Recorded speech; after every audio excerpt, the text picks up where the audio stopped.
Most welcome in this session. In this video, we shall discuss the most important questions of educational research.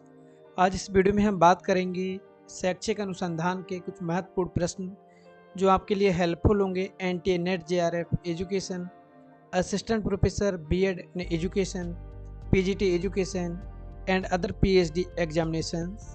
Mostly questions आपके previously exams चाहे वो आपका PGT का exam हो, net का exam हो या असिस्टेंट प्रोफेसर का एग्ज़ाम हो, वहाँ पूछे जा चुके हैं और होप आगे आने वाले एग्ज़ाम में भी आपके लिए बेनिफिशियल होंगे। चलिए हम बात करते हैं। हमारे आज की वीडियो का पहला क्वेश्चन है, which is least related to qualitative research. निम्न में से गुणात्मक शोध से सबसे कम संबंधित कौन सा है? मतलब क्वालिटेटिव रिसर्च में सबसे कम भूमिका किसकी होती है? Option A open, option B flexible, option C numerical, option D constructed. देखो, जब हम बात करते हैं क्वालिटेटिव रिसर्च की या गुणात्मक अनुसंधान की, तो गुणात्मक अनुसंधान में फ्लेक्सिबिलिटी होती है, ओपननेस होता है, कंस्ट्रक्टेड होता है, मतलब एक सिस्टमेटिक वे में होता है। और क्या नहीं होता है? गुणात्मक अनुसंधान में सबसे कम यूज़ होता है स्टैटिकल पोर्शन, जहाँ पर हम स्टैटिकल एनालिसिस करते हैं, बहुत ज़्यादा कम रहता है।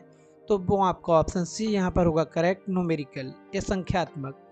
Question number 48, IP address is currently. वर्तमान में आईपी पता है 4 byte long, 6 byte long, not assign 8 byte long. तो यहाँ पर जो वर्तमान में करंट टाइम में जो आईपी एड्रेस है वो है आपका 4 बाइट्स लॉन्ग। ऑप्शन ए आपका यहाँ होगा correct. Question number 49, there is no significant difference of IQ between male and female students is an example of. महिला एवं पुरुष विद्यार्थियों के बुद्धि लब्धि में कोई सार्थक अंतर नहीं है।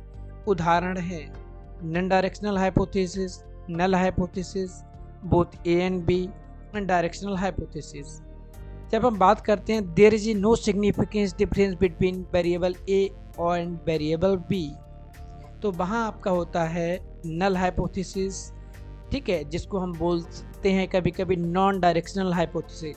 तो यहाँ पर आपका दोनों ऑप्शन होगा, both A and B, non directional hypothesis और आपका नल हाइपोथेसिस। क्वेश्चन नंबर 50, हम 50 की बात करते हैं। विच of the following is not a criterion for the statement of a good research problem. निम्न में से कौन सी बात एक अच्छे शोध समस्या के कथन की कसौटी नहीं है? Option A expression of relationship between among variables, clarity, ठीक है, एंड अनएम्बिगुइनेस, स्पष्टता और असंदिग्धता, ठीक है। Option C possibilities of empirical testing, option D possibilities of use of statical analysis. तो क्वेश्चन नंबर 50 में आपका ऑप्शन डी होगा करेक्ट। यहाँ पर सांख्यिकी विश्लेषण की उपयोग की संभावना। यहाँ पर बात हो रही है कौन सी बात एक अच्छे शोध समस्या के कथन की कसौटी नहीं है।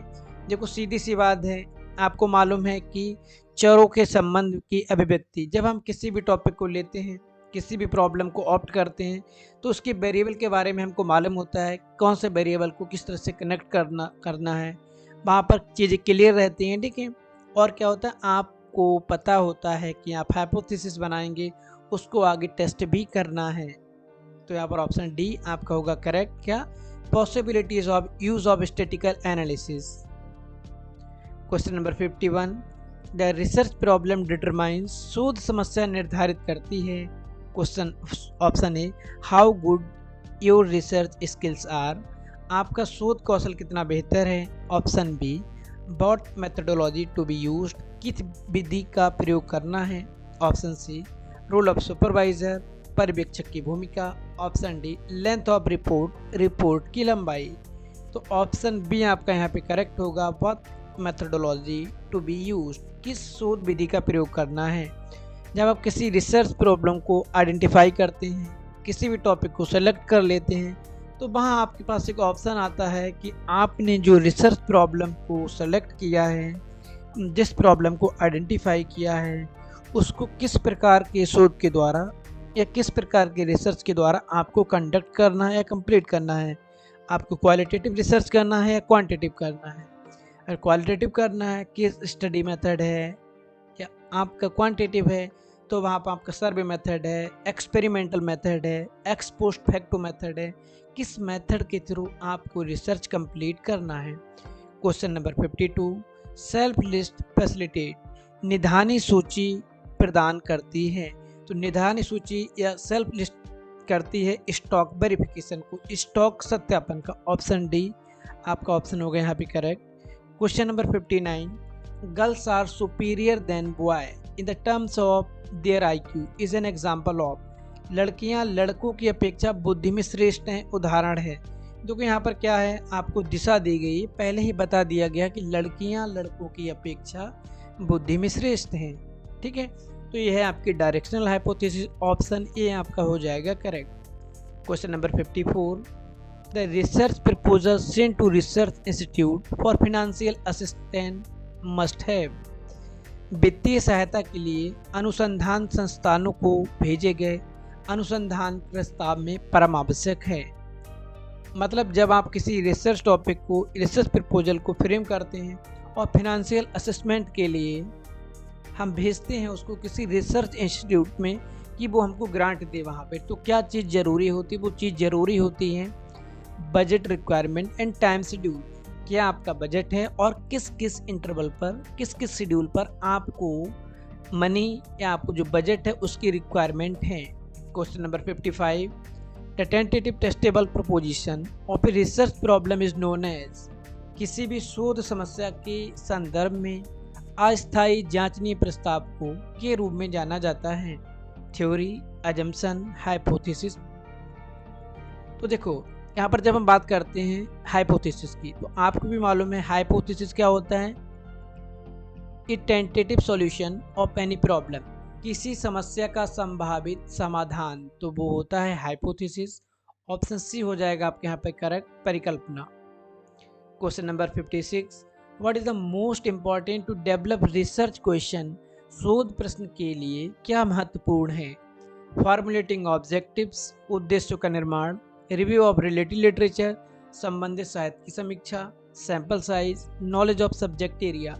देखो जब हम रिसर्च की हम बात करते हैं, रिसर्च क्वेश्चन की हम बात करते हैं, तो रिसर्च क्वेश्चन हम जब ही फ्रेम कर पाएंगे जब हमारे पास उस रिसर्च की, उस टॉपिक की नॉलेज होगी इन डेप्थ। आपको मालूम होगा नॉलेज ऑफ सब्जेक्ट एरिया, आपको अपने विषय वस्तु का ज्ञान होगा।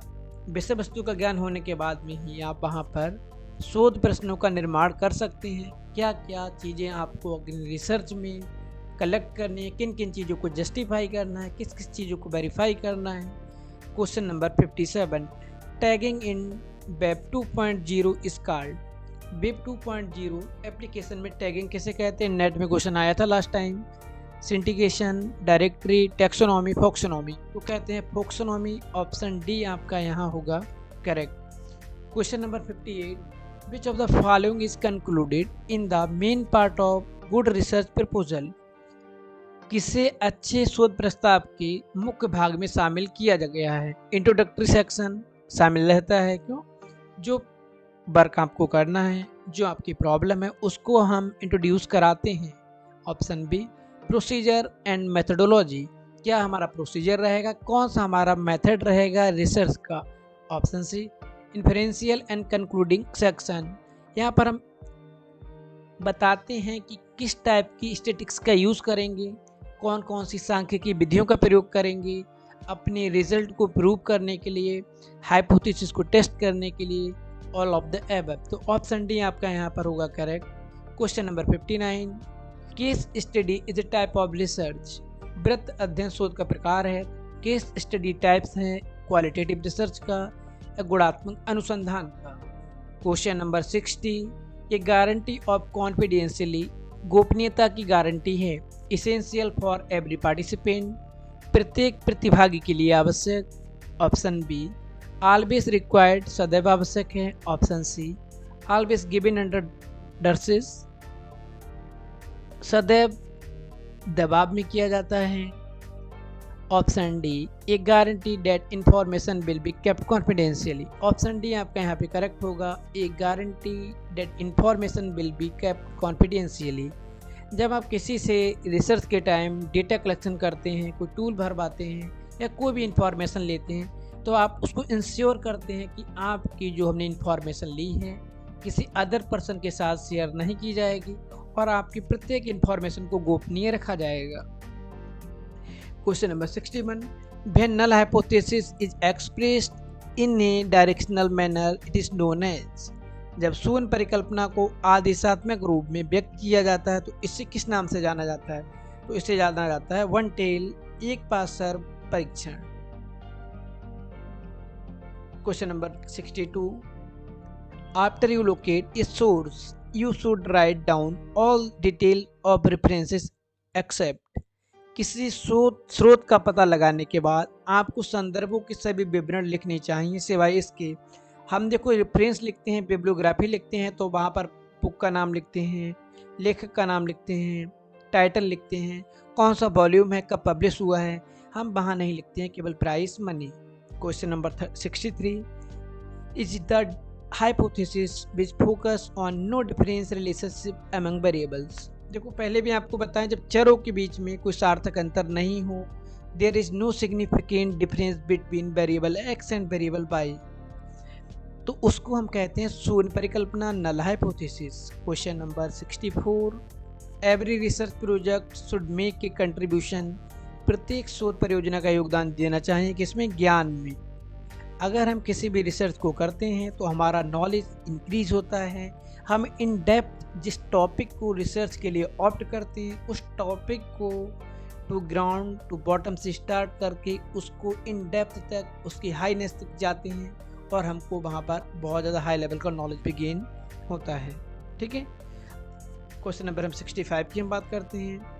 What is irrelevant in the context of feasibility consideration of research problem. अनुसंधान समस्या की व्यवहारिकता विचार के संबंध में क्या अप्रासंगिक है? तो यहाँ पर ऑप्शन सी आपका करेक्ट हो जाएगा, सुपरवाइजर्स विलिंगनेस। देखो हम जब रिसर्च कंडक्ट करते हैं सुपरवाइज़र हमको आगे मोटिवेट करता है, आगे हमको गाइड करता है जहाँ पर हमको कुछ चीज़ें समझ नहीं आती हैं। इसका मतलब ये नहीं है कि शोधकर्ता अपने सुपरवाइज़र की इच्छा के ही सब काम करेगा। क्यों? टॉपिक आपने चुना है, आपका एरिया ऑफ इंटरेस्ट क्या है, आपका गाइड ने वहाँ पर सजेस्ट किया है आपको उस पर वर्क कराएगा जहाँ पे आपको प्रॉब्लम होगी। इंटरेस्ट आपका रहेगा, उत्साह आपका रहेगा, फाइनेंशियल आपको मैनेज करना है, टाइम आपको देना है, एनर्जी भी आपको करनी है। ऑप्शन सी यहाँ पे होगा correct. Question number 66, which of the following is the most important steps in hypothesis testing. जब हम परिकल्पना को टेस्ट करते हैं तो कौन कौन सी चीज़ें ज़रूरी होती है? सबसे पहले प्रेजेंटेशन ऑफ प्रॉब्लम, समस्या का प्रस्तुतिकरण। जब प्रेजेंटेशन ऑफ प्रॉब्लम होता है तो हमको वहाँ पता होता है हमको किस टाइप से हाइपोथेसिस बनानी है, किन वेरिएबल्स को इंक्लूड करना है, क्या हमारी पॉपुलेशन रहेगा, क्या हमारा सैंपल रहेगा, selection of the level of significance, सार्थकता स्तर पर चुनाव। जब टी टेस्ट हम लगाते हैं हाइपोथेसिस को टेस्ट करने के लिए तो टी टेस्ट की जो वैल्यू आती है उसको हम लेवल ऑफ सिग्निफिकेंस पर नापते हैं कि टी से ज़्यादा है, टी से कम है, कब हमारी हाइपोथेसिस रिजेक्ट होनी है, कब हमारी एक्सेप्ट होनी है। ठीक है। CR का यूज़ किया जाता है तो ऑल ऑफ द एबव आपका यहाँ पर ऑप्शन आ जाएगा। क्वेश्चन नंबर 67 की हम बात करते हैं। In the article is most beneficial to read. किसी भी आर्टिकल में सबसे ज़्यादा महत्वपूर्ण होता है रेफरेंसेस। क्यों? क्योंकि जब वहाँ पर किसी भी कंटेंट को दिया जाता है तो वहाँ पर रेफरेंसेस दिए जाते हैं। उन रेफरेंसेस के थ्रू आप उन चीज़ों को एक्सेस कर सकते हैं, डिटेल में इन डेप्थ जाके आप जानकारी प्राप्त कर सकते हैं कि जो चीज़ें दी गई इनके आगे और क्या हुआ था, पीछे और क्या हुआ था। अगर आप मेथड की बात करेंगे तो मेथड से आपको कुछ नहीं मिल रहा है। इंट्रोडक्शन आप पढ़ लेंगे, ठीक है, कंक्लूजन पढ़ लेंगे, लेकिन जो रेफरेंसेस दिए गए हैं, जो प्रीवियसली वर्क्स हुए हैं, उनको आप एक्सेस नहीं कर पाएंगे। क्वेश्चन नंबर 68 की हम बात करते हैं। Integrity and transparency are fundamental.